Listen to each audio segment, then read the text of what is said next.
अस्सलाम वालेकुम, मैं शाहिद हुसैन हूँ। आज की जो वीडियो है वो ख़ास तौर पर जो इलेक्ट्रॉनिक वोटिंग मशीन है उस हवाले से आज इलेक्शन कमीशन ने जो भोंडा तरीका इख्तियार किया, जिस तरह सियासी जमातें जो है वो वॉकआउट आउट कर जाती हैं, राह फरार इख्तियार करती हैं। तो आज जिस तरह इलेक्शन कमीशन जो है पूरी कौम के सामने बेनकाब हुआ है और पिछले कई दिनों से जब हुकूमत कोशिश कर रही है कि इलेक्ट्रॉनिक वोटिंग मशीन के ज़रिए इंतखाब होगा, उसका अप्रूवल हो, और उसके बाद फिर आज जिस तरह ये कायमा कमेटी के सामने डिस्कशन हो रही थी, तो उस दौरान जब इस सियाल में आके वफाकी वज़ीर आज़म सवाती ने बात की और उसके बाद फिर देखने में आया कि इलेक्शन कमीशन सही वाज़े जवाब देने के बजाय इलेक्शन कमीशन के जो अरकान थे उन्होंने राह फरार अख्तियार की। असल उसकी वजह क्या थी? उसके बाद जो इंतहाई अहम ज़राए ने जो बात की है कि इलेक्शन कमीशन बुनियादी तौर पर जो जब से कायम हुआ है तब से लेके आज तक शफाफ इलेक्शन क्यों नहीं करा सका।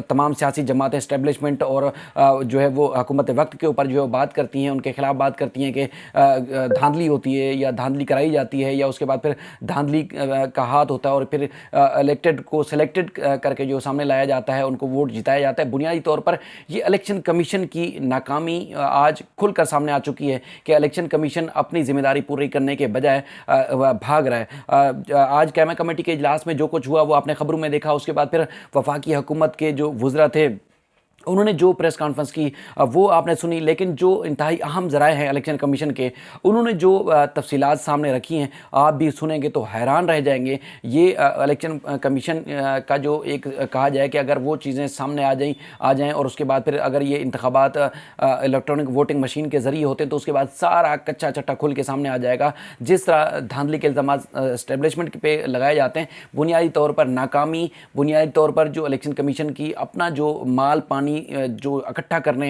या उनके अरकान जो है वो एक रिश्वत का बाजार गर्म करते हुए जिस तरह जो है वो पाए जाते हैं या उनके ऊपर जो इल्ज़ाम आते हैं, तो वो सही साबित हो सकते हैं अगर सही और शफाफ तहकीकात हुई। क्योंकि पिछले अरसे दराज से देखते हैं कि एक आदमी या एक ख़ानदान 40-40 50-50 साल से एक ही हल्के से मुंतखब होता हुआ आ रहा है। क्या कभी वहाँ पर वहाँ के लोग बदज़न नहीं हुए? क्या कभी वहाँ के लोगों ने जो है वो उन जो कारकर्दगी के ऊपर जो है वो उन्होंने सवाल नहीं उठाए? सवाल उठाते हैं, लेकिन इलेक्शन कमीशन चूँकि मुसलसल बिका हुआ होता है, इलेक्शन कमीशन चूँकि मुकम्मल जो है वो पैसा खाता है, मुकम्मल जो है वो सपोर्ट करता है, इस वजह से जो कारकर्दगी ना दिखाने वाले जो वडेरे हैं, जो सियासतदान हैं, जो इलेक्टेबल्स हैं, वो हमेशा जो है वो मुंतखब होकर जो है वो इसी तरह धांधली करके इलेक्शन कमीशन की मरगून मिन्नत जो है वो असम्बली में पहुँचते हैं और उसके बाद फिर वो कारकर्दगी नहीं दिखाते। आज इलेक्शन कमीशन इसलिए जो है वो बताया जाता है कि जिस तरह फ़रार हो रहा है, क्योंकि ये सारी चीज़ें जब खुल के सामने आएंगी तो उसके बाद फिर कहीं मुंह दिखाने के काबिल नहीं रहेगा।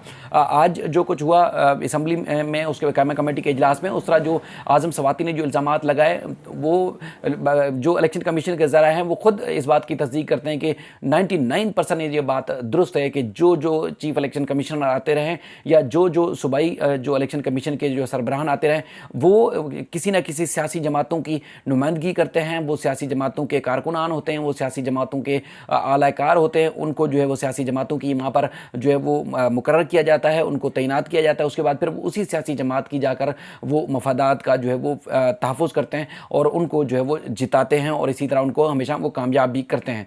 तो अब जो चीज़ें सामने आई हैं वो ये खुलकर एक बात सामने आ चुकी है कि अब इलेक्शन कमीशन क्योंकि अब अपनी शर्मिंदगी, अपनी जो एक जिस तरह उनको उसको ज़िल्लत आमेज़ जो है वो चीज़ों का सामना करना पड़ेगा, उससे भागने के लिए जो है वो कर रहा है। ख़ासतौर पर जो अब जो शिबली फराज साहब की जो बातचीत सामने आई, उन्होंने बड़ा चैलेंज दिया है। पिछले कई दिनों से आप देख रहे थे जिस तरह कह रहे थे कि अचानक अगर बिजली चली जाएगी तो वोटिंग मशीन बंद हो जाएगी, तो किस तरह जो है वो इंतखाब हो सकता है, कोई एल्फी डाल दे तो ये मसला हो सकता है, कभी क्या। लेकिन उन्होंने शिबली फराज ने तो ख़ास तौर पर हैकर्स को चैलेंज दिया है। कोई आम बात नहीं है। वो कहते हैं कि अगर जो हैकर्स जो है वो अगर EVM जो है वो अगर किसी तरीके से हैक कर लेते हैं, तकनीकी तौर पर अगर वो हैक कर लेते हैं, तो उनको चैलेंज दिया है। उन्होंने कहा है कि अगर ये हैक कर ली जाएगी तो 10 लाख रुपए जो है वो इनाम के तौर पर उसको देंगे हैकर को। और उसके बाद फिर उन्होंने कहा कि जिस तरह जो बिल जो पार्लिमानी कमेटी के सामने जो आया है,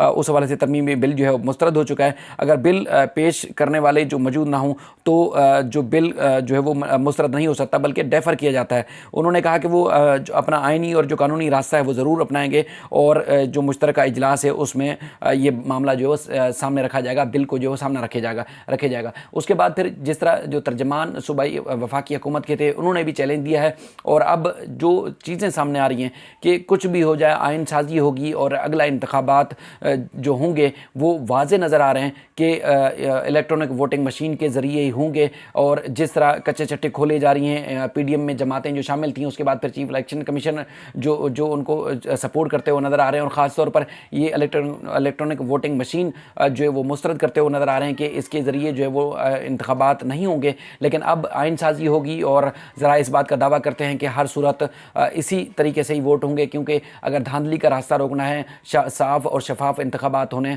तो फिर इलेक्ट्रॉनिक वोटिंग मशीन के ज़रिए ही इंतखाब हो सकते हैं। अब इसका रास्ता जो है धांधली का हमेशा के लिए बंद किया जा रहा है। जिस तरह उन्होंने ये भी बात की कि यहाँ अमला इतना तकनीकी तौर पर फ़ाल नहीं है, टेक्निक्स नहीं पता, आवाम पढ़े लिखे नहीं हैं, इलेक्शन कमिश्नर जैसे चीफ इलेक्शन कमिश्नर कहते हैं। तो भारत में तो लिटरेसी रेट पाकिस्तान से भी ज़्यादा कम है। वहाँ जो अरबों लोग जो है वो वोट कास्ट करते हैं इसी तरीके से, तो वहाँ कभी धांधली का इल्ज़ाम जो नहीं लगता। उसके बाद फिर तमाम इदारे जिस तरह पाक फ़ौज है या नैब, FIA, पुलिस या दीगर इदारे, अगर वो एक मुस्तकिल तौर पर आज़ाद हैं, तो फिर इलेक्शन कमीशन अपने मामलात में क्यों आज़ाद नहीं है? क्यों सियासी जमातों का जो है वो उनके जो मफादात के तहफ़्फ़ुज़ के लिए इलेक्शन कमीशन जो है वो काम कर रहा है? इस पे काफ़ी जो है सवालात उठ रहे हैं। अगर इलेक्शन कमीशन जो है वो अपनी ज़िम्मेदारी पूरी नहीं करता, तो उसके बाद फिर इलेक्शन कमीशन को ही बंद हो जाना चाहिए। अगर इस तरह की चीज़ें जिस तरह की वो खुलकर जो है वो सामने आ चुकी हैं या आ रही हैं, तो अब कहा जा रहा है कि जैसे अगर इलेक्ट्रॉनिक वोटिंग मशीन के दौरान जब वोट कास्ट किया जा रहा होगा, तो उस वक्त बिजली चली जाएगी तो क्या मसला होगा? बिजली वो मशीन जो है वो वैसे भी तमाम जो मराहल थे, जो टेक्निक्स थी वो सारी पास करके, मरहले पास करने के बाद ही जो है वो आगे रखा गया है, उसको सामने लाया गया है। उसमें हर चीज़ जो है वो वाज़े हो चुकी है कि ये कामयाब तरीन जो है वो इलेक्शन कमीशन का जो अमल है वो हो सकता है अगर इलेक्शन कमीशन इसकी मंजूरी दे देता है। चूँकि सारा मामला जो है वो इलेक्शन कमीशन के हाथ में है, चूँकि इलेक्शन कराना आइन और कानून के तहत इलेक्शन कमीशन की जिम्मेदारी है।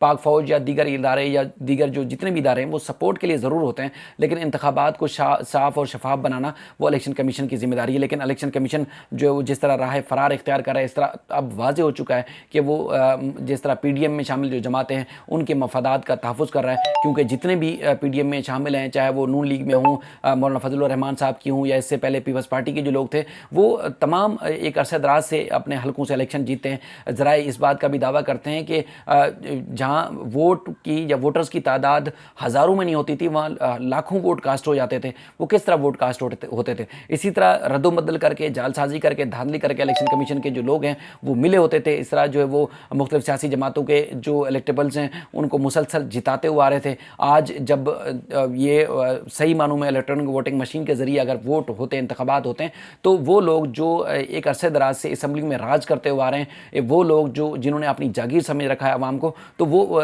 जीत नहीं पाएंगे। उनको जो है वो शर्मिंदगी और नदामत का सामना करना पड़ेगा। तो लगता है, ये लग रहा है, बल्कि ये चीज़ें साफ सामने आ चुकी हैं कि अब जो है वो उनका तहफ़्फ़ुज़ करने जा रहा है इलेक्शन कमीशन, उनका तहफ़्फ़ुज़ कर रहा है ऐसे इलेक्टेबल्स का, ऐसे लोगों का जिनके हल्के में इतने वोट ही नहीं होते थे जितना उनको इंतखाबात में वोट पड़ जाते थे। तो अब ये तो तयशुदा बात हो गई, ये तय कर लिया गया है कि इंतखाबात होगा तो इलेक्ट्रॉनिक वोटिंग मशीन के ज़रिए होगा। जो भी मुंतखब होकर आएंगे वो साफ़ और शफाफ इंतखाबात के ज़रिए मुंतखब होकर आएंगे। लेकिन अगर इस तरह की जो चीज़ें होंगी, जिस तरह आज़म सवाती साहब ने कहा कि इलेक्शन कमीशन लगता है कि पैसे पकड़ लिए, तो आज़म सवाती साहब जो है कोई मामूली बच्चे नहीं हैं कि वो कायमा कमेटी के सामने ये बात रख देंगे। ये हर ज़बान ज़द-ए-आम हो चुकी है, तमाम लोग ये बात करते हैं। अब जब ज़्यादा बातें सामने आती हैं तो उसके बाद फिर ये अराकीन असम्बली, वुज़रा तक पहुँचती हैं, एस्टेब्लिशमेंट तक पहुँचती हैं, तमाम लोगों तक पहुँचती हैं। अगर ये इल्ज़ाम गलत था या गलत है तो उसके बाद फिर इलेक्शन कमीशन को भागना नहीं चाहिए था,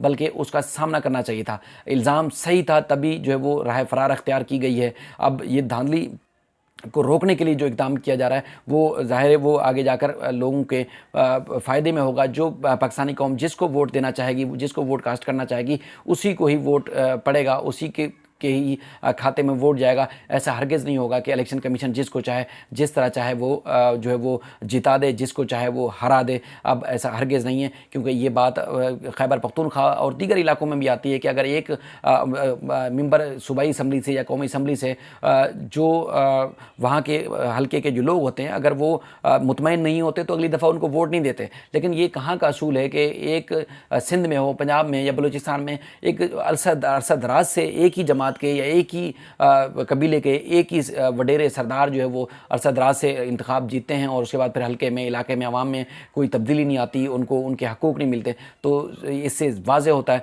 कि इलेक्शन कमीशन ही उनको सपोर्ट करता हुआ है। और आज से नहीं बल्कि जब से इलेक्शन कमीशन की तश्कील हुई है उसके बाद अब चूँकि ये उनको पता है कि जब इलेक्ट्रॉनिक वोटिंग मशीन सामने आएगी तो बड़े बड़े जो बुर्ज हैं वो गिर जाएंगे, वो इंतखाब नहीं जीत सकेंगे और फिर वो चीज़ें सामने आएंगी जो इलेक्शन कमीशन आज तक करता हुआ आ रहा है। ये इंतहाई अहम अपडेट थी जो आपके सामने रखी। मज़ीद भी इस सिलसिले में आपको अपडेट करते रहेंगे। अल्लाह हाफ़िज़।